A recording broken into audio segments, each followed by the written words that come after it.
We're interviewing Kedar Gore, who is the executive director of the Corbett Foundation. The Corbett Foundation is one of India's oldest and largest wildlife conservation NGOs. So, welcome, Kedar. It's a pleasure to have you on the podcast. Thank you, Anish. It's my pleasure to thank you for having me on the podcast. How did the Corbett Foundation come into being? Well, the Corbett Foundation was founded in 1994 by a very well-known industrialist of India, late Shri Dilip D. Khatau. He was the founder chairman, and he loved wildlife, and he was passionate about exploring the wilderness areas across India, and mainly his love for the Corbett landscape, the Corbett National Park, and the surrounding forest areas. So when he decided that there should be an NGO that would create an interface between the local communities and the forest department, basically that where this NGO can play a role of a facilitator, a catalyzer, or a bridge where the needs of the local communities are taken care of. At the same time, conservation of large mammals and other wildlife should also be not compromised. So we have always worked using the principle that a holistic approach to conservation is something that is absolutely important. When we look at any conservation landscape, unless we involve the local communities, it's impossible to plan any kind of conservation program. So in 1994, this Corbett Foundation came into being from outside the Corbett National Park, and therefore the name Corbett Foundation was given. However, eventually the programs of the Corbett Foundation spread in other areas, and today, as we talk, we are in 6 states of the country. In Maharashtra, in Madhya Pradesh, in Assam, Gujarat, Manipur. So, yet the Corbett Foundation name is still there. It sometimes works as a misnomer for us because people don't understand why somebody working in Corbett Tiger Reserve is trying to do something in Madhya Pradesh. But now, after 3 decades of work, people know us well, and we have demonstrated very successful models of conservation. One species the Corbett Foundation is working with is the Great Indian Bustard. What makes this species so unique, and why is it so critically endangered? Well, the Great Indian Bustard, firstly, it's practically endemic to the Indian subcontinent. Most of the population today exists in India. Some of the birds are also present in Pakistan. Now, this is one of the beautiful birds, a large bird, almost weighing up to 14 to 15 kgs. If we say that this is the largest flying bird of Indian grasslands, that would be true, because the Great Indian Bustard is a species of grasslands. It does not occur in any of the forest areas. It is very, very specific to grasslands or semi-desert areas or semi-arid areas where there are no large trees and only grasses and scrubland is the habitat that is preferred by the Great Indian Bustard. Now, because of its habits of being present in the grassland, this bird has been a subject of hunting for many, many years. In fact, during Britishers' time, a lot of birds were being hunted, and due to this, the once highly populated Great Indian Bustard, the population of these birds started dwindling over the period of several years. When India got independence, there were about 1,200 odd Great Indian Bustards remaining. But even after that, the hunting of these birds continued. This added to the loss of habitat because, as I said, this is a grassland bird, And in India, unfortunately, most of the natural grasslands are categorized as revenue wastelands. And if and any revenue wasteland is the first area that is given away for any kind of developmental project. So without realizing that we are compromising on the real grassland ecosystems on which great Indian bustards and several other species depend on. So once that is done, a lot of such habitats started going away for developmental work, and uh, their range started depleting. They started restricting themselves to some areas, some pockets in India, and this seriously compromised their conservation in future. Now, in the last 2 years, last 2 decades, the biggest problem the great Indian bustards are facing is uh, their deaths due to collision with power line infrastructure that is laid in Rajasthan and Kutch, Gujarat, which are the two main prime areas where the great Indian bustards have some future in India. And today, as we speak, there are less than 100 birds remaining in the entire world. So this makes it extremely important for us to conserve it if we want to really prevent the extinction of the great Indian bustard. So that's the reason it is critically endangered. And Government of India is also implementing several programs to make sure that the great Indian bustard conservation is successful and we can prevent its extinction.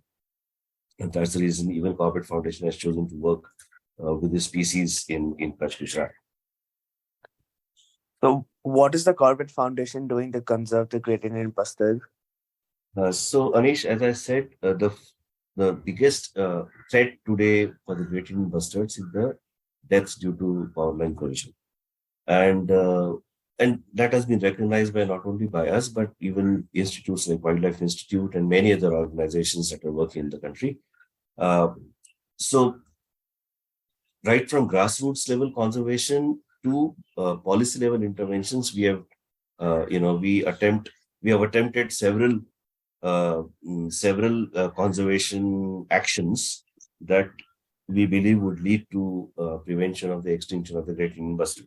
Now, if we talk of policy level actions, the one thing that we have done is that we have petitioned the Honorable Supreme Court of India, wherein we and a few other dedicated conservationists of this country, we have appealed to the Supreme Court to ensure that the extinction of the great Indian bustard and lesser florican is prevented. And one of the things that has come out of this petition that is still going on in the court, but the couple of orders that we have received has clearly stated that the power line infrastructure that is created in Rajasthan and Gujarat in potential and priority areas of the great Indian bustard must go underground, and wherever it is not feasible to go underground, the bird diverters have to be fitted.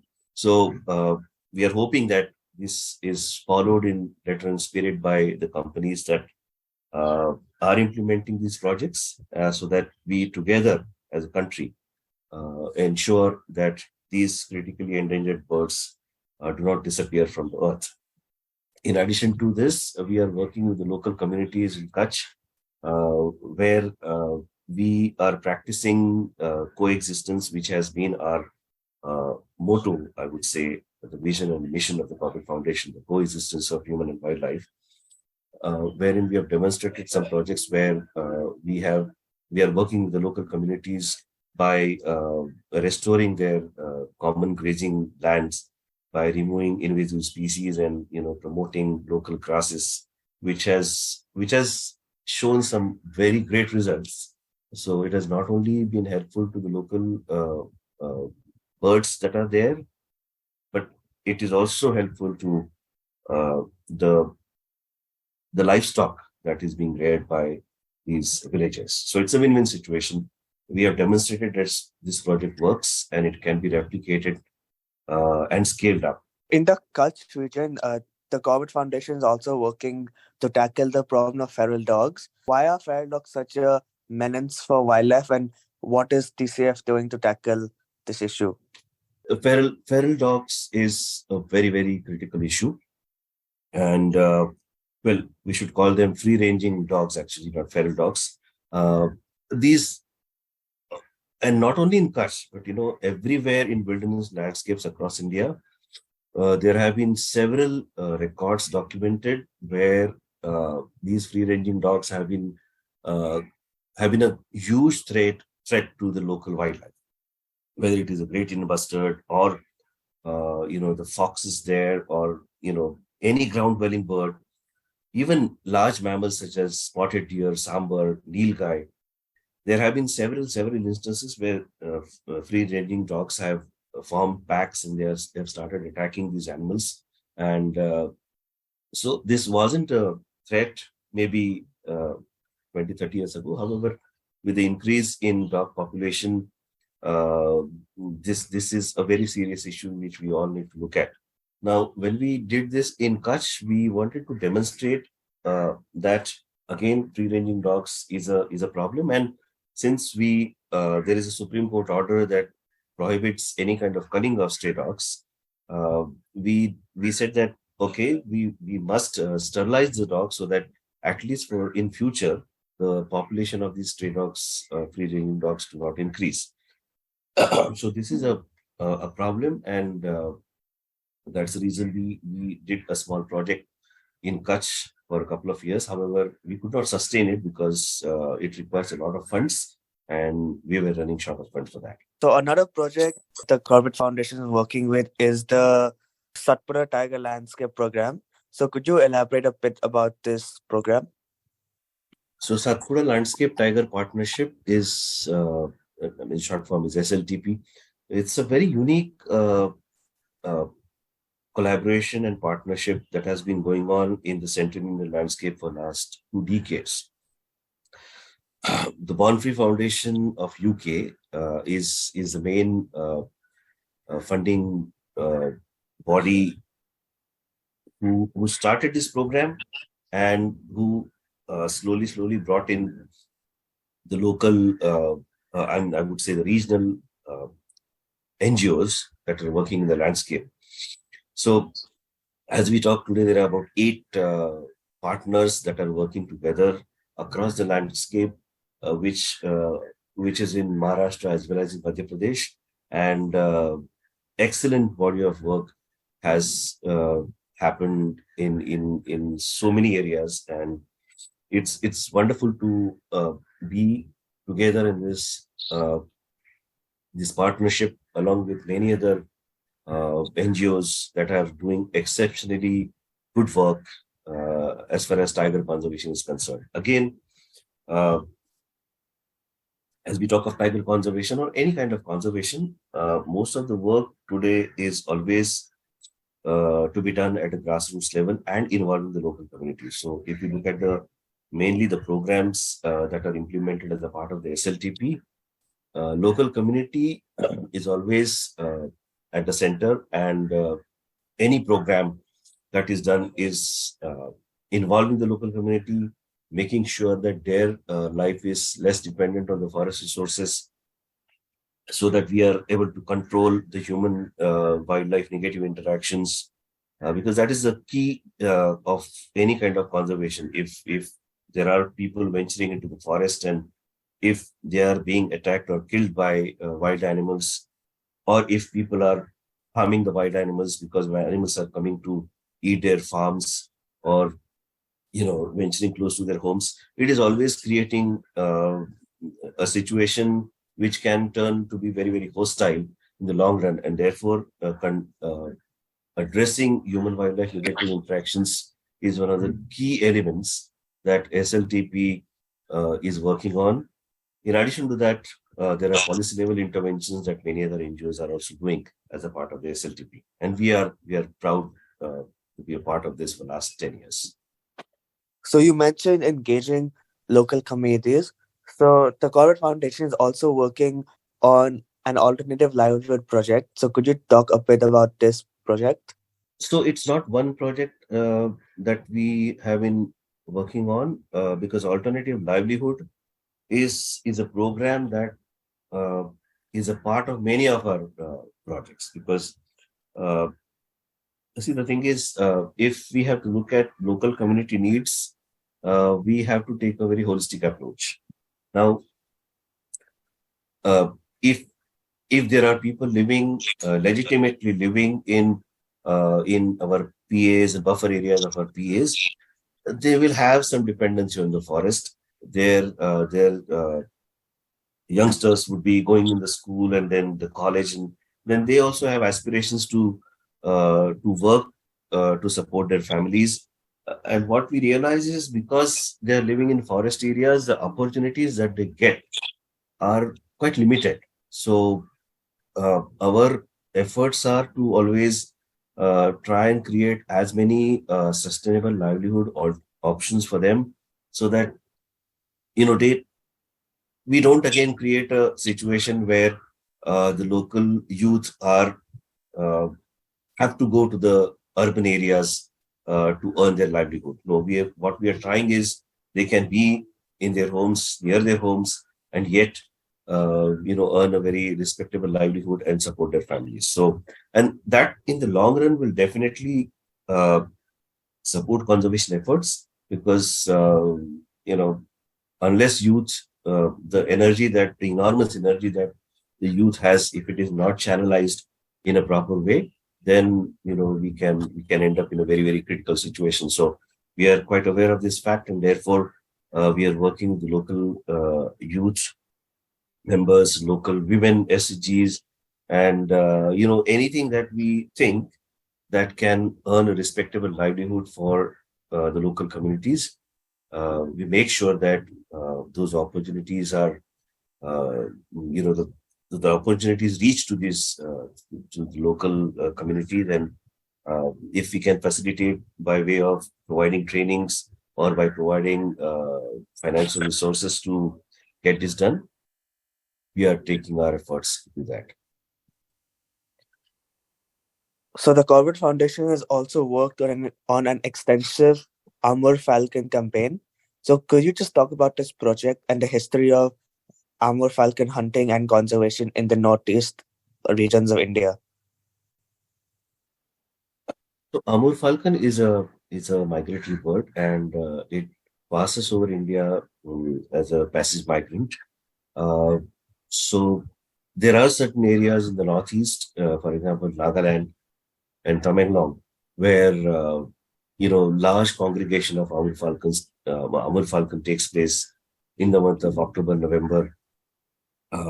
So we have been working in Tamenglong district of Manipur state, which is a beautiful hilly area, extremely good forest. And this is the area where the Amur falcons uh, on their migratory journeys, they stop over for a month or so. And, that's the time when the local uh, people used to hunt them, uh, and in large numbers. And this happened in Nagaland as well. Uh, uh, and not only the Corbett Foundation, but there are many other organizations who have, played a major role in working with the local communities, and working with them, telling them that killing of Amur falcons is not the solution. I mean, they may earn some, they may kill the birds, and it may be good for their pot. However, retaining the population of Amur falcon can turn into a very profitable livelihood for them. So this is the message that we and many other NGOs have conveyed to the local youth there, and this has worked wonders. I mean, there are many youth groups who have started taking part in Amur falcon tourism. There's a lot of tourists who and photographers who come to these areas, and they like to watch Amur falcons in large numbers. And these youth then can play a role of nature guides, and they can run homestays, and any and then they can invest in any kind of tourism infrastructure that will earn them a very, very respectable livelihood, and this can be sustainable. And this is happening. This is happening in Nagaland. This is happening to an extent in come along as well. It will take time. However, the people have realized that killing is not the solution at all. So conserving is something that people have realized that it will pay them in the long run, and I'm sure this will catch on in the years to come. So, moving on to your special initiatives, the Corbett Foundation is working on grassland restoration. Why are grasslands under such severe threats in India, and what why must we conserve these grasslands? So, as I said earlier, Anish, that grassland ecosystems have been neglected in India for many, many years, and many of the natural grasslands are still categorized as revenue wastelands, and and and then they are given away for any kind of developmental work without realizing that they are functional ecosystems, are very important ecosystems. Now, when we talk of grasslands, there are very unique species that are dependent on the grasslands. For example, we have talked of great Indian bustard. We also mentioned about the lesser florican. Now, these two species, we cannot imagine them to be a part of Corbett Tiger Reserve or, in somewhere in dense forest areas, which are already part of the protected area network. But they have to be in the grasslands because that is their habitat. That is where they breed. That is where they feed on. And there are many other species, not only these two species. These are just, I would say, representatives of many other species that depend on a functional grassland ecosystem. So, in India, there are several types of ecosystems. We have forests, we have grasslands, we have deserts, we have wetlands, and so on and so forth. And all these ecosystems are important. So generally what happens is when we talk of conservation, unfortunately, we only talk of forest conservation and where we have large mammals such as tigers and leopards and elephants and so on. But we tend to neglect subconsciously or consciously in areas like grassland ecosystems where which are equally important from the point of view of carbon sequestration and playing a major role in sustaining the local biodiversity there. So we have, as I said, demonstrated restoration of these grasslands. Many of the grassland areas, because they have been neglected, they have been completely covered with invasive species such as Prosopis juliflora and others. So, and once these invasive species come up, the main grasses that are there are completely covered and engulfed, and they are out of bound for the local biodiversity there. So, firstly, removal of these invasive species has to be taken on a large scale, and once that is done, the resilience of the local ecosystem is great, and the grasslands will come up on their own. If we assist with sowing of grass seeds and all, that will be even faster. So that's what we have done in a village called as Kanakpur in Kutch, where almost 55 acres of community grazing land has been totally restored with the help of the local communities. I mean, we only played the role of a facilitator and initially as a funder to some of our funding programs. But the entire credit will go and must go to the local community because they have realized that restoration of these common grazing lands is in their benefit, and their livestock are benefiting. At the same time, the local the birds that are there, that are taking great advantage of the restoration work that is done. More than 50 to 60 species of birds we have recorded in these restored areas. So it is proving to be a win-win situation and a great initiative. And it doesn't take, it's not rocket science. It's something very simple. If people are convinced, it can be done. And there are many other villages that have seen the work that we have done in Kanakpur, and they have approached us requesting for our help in doing similar work in their areas also. So I see a great future. So, in terms of community work, you also have a project called the Rural Medical Outreach Program. So, could you just talk about what this project is about? So of all the work that we do with the local communities, Rural Medical Outreach Program is this was the first initiative we started in Corbett Tiger Reserve way back in 1995. Uh, when we realized that if we have to involve the local communities, we have to look at their primary needs and ensure that they are able to have access to good primary health care and other facilities that are there. So we initiated the Rural Medical Outreach Program where we employed a doctor, a health worker, we deployed a mobile medical van, and we identified villages where this van can go, reach out to each village every week and address the primary healthcare issues of the local community there. We dispense medicines. We also refer some patients to higher some hospitals in that area who require higher medical treatment. So all this is done, and this has created a, a feeling of trust, among the local communities, and they look at the Corbett Foundation as an NGO that works for them and not against them, because many of the times people think that wildlife NGOs are always anti-people, which is not true at all, because most of the NGOs that I know of are working alongside local communities to a large extent. And so having this medical program has been of great help to us in creating inroads in many areas like Corbett Tiger Reserve. We also did this in Kutch earlier, and then we did for a long time in Madhya Pradesh as well, in Kana and Bhagawat. So it has been a great program and it's great success.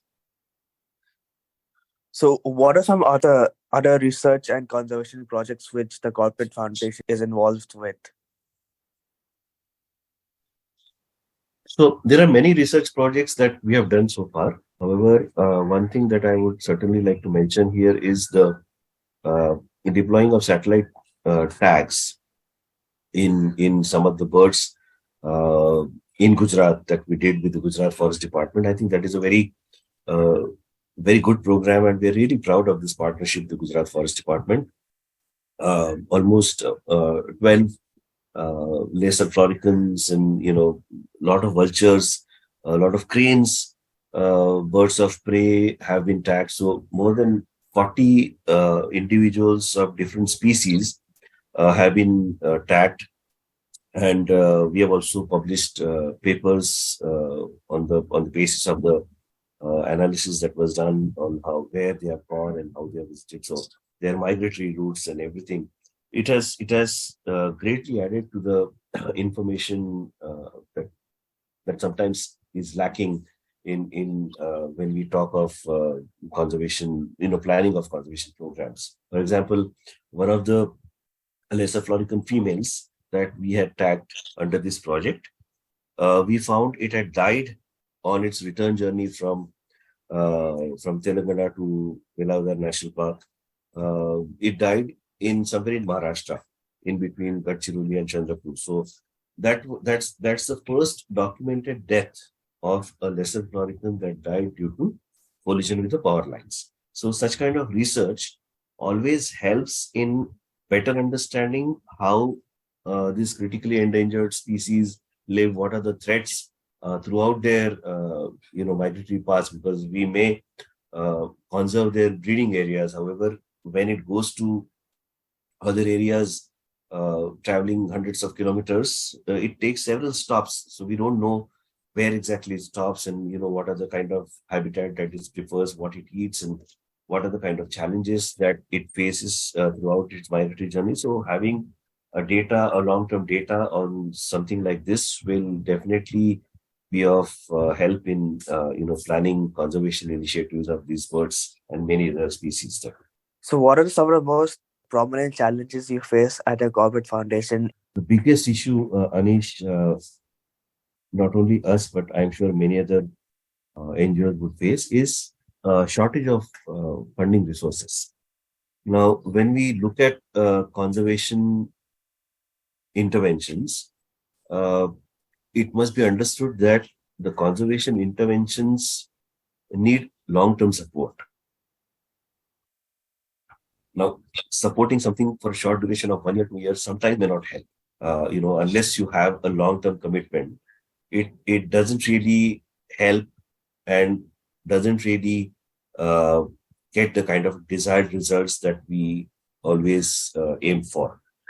Example, if I take restoration work that Corbett Foundation has started in a big way in Central Indian landscape. Now, we have taken up restoration of degraded forest areas in a corridor, very, very important corridor between Bandhavgarh Tiger Reserve and Sanjay Dogri Tiger Reserve. Now, these areas are very critical for free movement of tigers, and unless you have these areas uh, secured with good forest, with good species that can feed the local the wild prey of the tigers, it would be difficult to imagine a future for tigers, a long-term future for tigers in this area. So the dependency on the local community of the local community on these areas is tremendous. So there are many areas where you can see there are completely devoid of trees, completely devoid of any kind of vegetation, although they are technically forest areas. So we have taken up upon ourselves to identify such areas along with the local forest department and approach various companies, funding agencies, and companies who under their CSR commitments, they have come forward very kindly to support this work. So the challenge that we face is sometimes it's difficult to convince our supporters that we need a long-term commitment. Uh, a short-term commitment may not help, because unless we take care of such restoration work for a period of 5 to 7 years, it would be very difficult to see the kind of success that we would expect. But I mean, yeah, sometimes we are successful in convincing companies on this aspect. Sometimes we are not. There are certain areas where uh, we face challenges.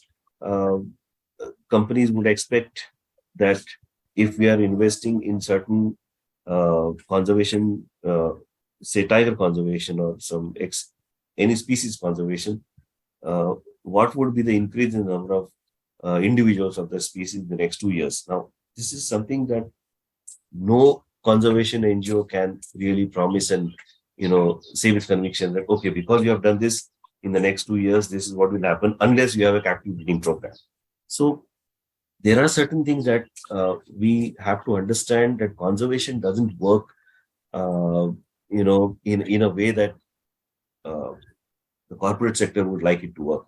So it's a slow process, and we have to go to the basics and look at what exactly has to be done in order to protect a particular species and implement a conservation program. So, how can individuals contribute to the Corbett Foundation? Well, the two main ways that individuals can contribute. Number one is, of course, every individual has a set of skills that he or she can, offer to conservation NGOs. For example, if somebody is good in, accounts, they can help out with, creating some kind of a MI system for accounts. If somebody is good uh, in artworks, then they can help out in developing the websites or creating uh, resource material that will be appealing to local communities, so that a message of conservation reaches out to more number of people very effectively.